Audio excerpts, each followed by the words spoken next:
showed up with a gun. She showed up with a gun to the Brooklyn College rally in solidarity with Palestine, organized by Brooklyn College SJP.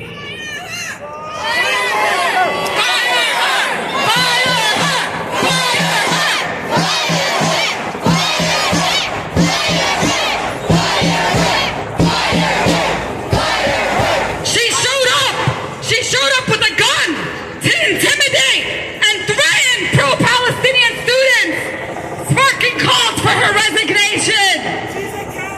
Imagine it was the other way around. Imagine the script was flipped.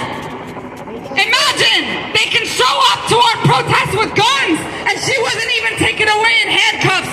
She was arrested hours later, and she was able to go home the same day.